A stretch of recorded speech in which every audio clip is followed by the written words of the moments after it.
While fleets may not be everyone's favorite part of Galaxy of Heroes, and quite frankly aren't really my favorite part, they continue to be one of the most important things when it comes to resource management, because not only do they have their own specific game mode where you can get crystals from on a daily basis being Fleet Arena, they're also pretty important for Grand Arena Championships, where again, more crystals are gotten. So with all that being said, welcome back to the class.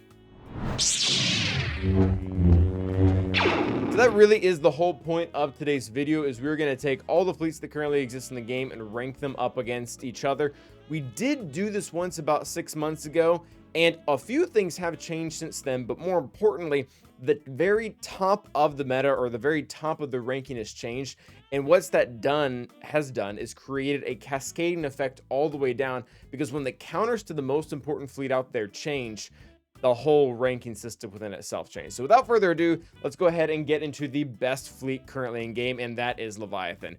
I won't lie, I actually don't love the fleet as far as general mechanics go. It doesn't seem very fun. The ultimate, while the animations for it are fantastic, it doesn't, I don't know, something about blowing up the enemy capital ship always just seemed more fun, rather than going back and forth with basics.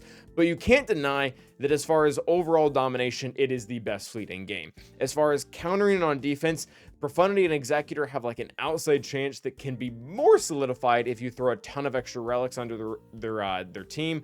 And then ultimately, the only thing that beats it reliably is a Super Empire counter that requires multiple conquest ships or a superior mirror within itself, making it, again, the most dominant fleet that we currently have out there. It beats every single fleet that we have in game on offense, and as far as its defensive viability, the win rates really do speak for themselves, or rather the hold rates.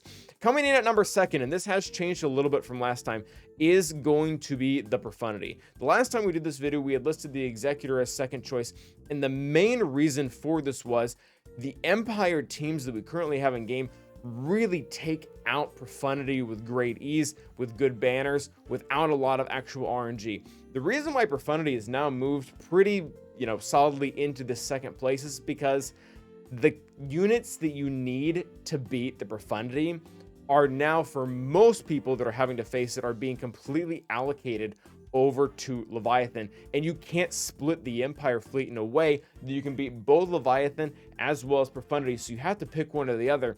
And let's say you pick Leviathan because it overall is a harder fleet to beat. Profundity already just becomes this really hard to beat fleet, and yes, you can use Profundity, you can use Executor, who are kind of all in this Galactic Legend realm of fleet, but overall, a lot of the lower stuff is going to struggle to really beat it. So leaving these 2 or even these 3 on defense, there are some solutions out there, but you start to open up these huge cases of RNG between all 3 fleets to be able to take them down successfully. So ultimately, that's why it falls in here. Yes, Executor can beat it. Yes, Leviathan can beat it. Yes, Empire can beat it. But the opportunity that your opponent might have where all 3 or even one of those is available are going to be very few and far between. And ultimately, it's just not necessarily true about all the fleets below it. Speaking of which, let's go on and get to Executor. So Executor doesn't really share all the exact same weaknesses that Profundity does. It does share some of them in the sense that there is an Empire comp that can also beat it. But along with that Empire comp, and this is one of the other things that's been changing recently, is the one main thing that has changed other than Leviathan coming to the game. Negotiator has gotten a reinforcement called Marauder recently that really has the Executor's number. We've done this several times in GAC recently, where if you have a strong enough Plo Koon in your team that is R7, he will actually outspeed the enemy Executor. You can then go ahead and put a taunt on your Marauder, whose stats are just completely bonkers. He will tank the AoE from the Executor and pretty much every other thing that it can give in that opening volley, and then you just rip the Executor to shreds after that. After they've gotten their opening hit out, they didn't kill anyone, Negotiator gets to come back with his own AoE and take him out. And that's really what separates Executor from Profundity here. They can both be beaten by Empire teams. The Executor also has the outside chance of First Order beating it. That counter is much more RNG dependent. There's a lot more dodges that can kind of go haywire, whereas the Negotiator is very clean cut if you give it every single thing that it wants.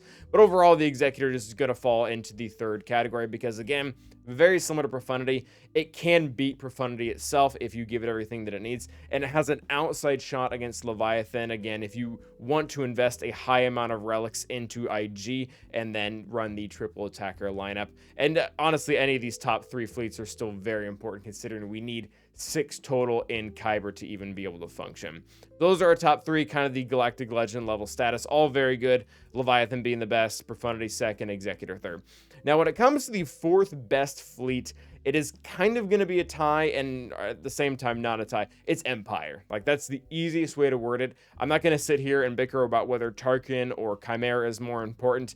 There's really good merit to both of them in a variety of ways, but ultimately, the Empire fleets are going to take the cake, because you can either split them up into these 2 current forms we have here, and then individually take out Profundity with this top Executrix comp, or you can take the Chimera comp and beat the Executor fleet. Actually, not or. You can do both of those at the same time. And if you want to, you can combine the 2 of these fleets and actually take out Leviathan, making it ultimately one of the best off-meta options to go after. I realize it is somewhat expensive, the fact that it requires 2 conquest units to be able to put the whole thing together, but at the same time, being able to counter any fleet that anyone can place against you ever is very nice. The reason it kind of falls into this 4th slot rather than higher up with the Galactic Legend fleets is because its defensive viability is pretty garbage. I mean, it'll get beat by Malevolence, a fleet out there that really isn't countering anything of very high value, and overall it just needs to be on offense because it can take out some of this really high stuff, and it just doesn't hold all that well. So whether you combine it or it's used individually, they are definitely the 4th best fleet overall. Next up is going to be LOL, not Mace. So the joke there is because the Marauder was originally intended to go with Mate's capital fleet to be able to bump our capital ship, to be able to bump the fleet up. And then we just took it, threw it into Negotiator, and Negotiator became a better version than it has ever been. I've actually always hated Negotiator because it's ruined my day on multiple occasions because of the amount of survivability that it has. But adding in Marauder there, it lets it take out Executor very consistently. And on top of that, it also makes it hard to beat on defense. Malevolence was typically a 60 to 70% counter depending on the comp you were going up against. Now, if you set this variation on defense, it drops to about 40, which again, just makes it all the much better, whether you're using it offensively or defensively, it is pretty good. And on top of that, it also has a somewhat of a shot to beat Executor and Leviathan, or not Executor, but Profundity and Leviathan. I have not done much research on that. The win rates are not good, but they're also not 0. Somewhere in some situation, some people are figuring it out. That might require more research or more development on the community's part, or maybe it is just really RNG dependent. But overall, the fact that it has the viability to beat Executor cleanly and then hold good defensive viability after, of course, the Galactic Legend fleets gives it a very comfortable home as 5th/6th, I guess.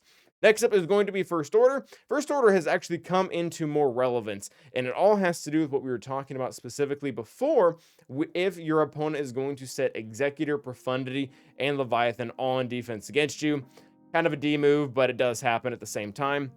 Because if you run into that exact scenario, sure, let's say you have a max draw, so let's say you have like 11 million GP and you have like all the things and all the toys. You get to use Negotiator against Executor, you walk out happy, use Empire versus the Leviathan fleet, and then you're kind of left stranded for another thing to go after Profundity.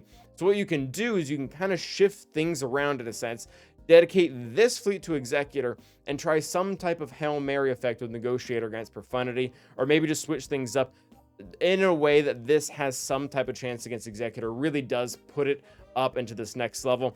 Not exactly within the top 6 fleets out there, just because Empire and Negotiator are doing so much better, and the Galactic Legend fleets are the Galactic Legend fleets. But that outside chance at one of them really does hone in. It can also do other things. So I've beaten Negotiator with it before pretty consistently. It'll beat the OG Rebel team out there as well. It's not terrible. It is definitely similar to the Empire team, very offensively minded. You put it on defense, and the AI just won't do what it wants to do correctly.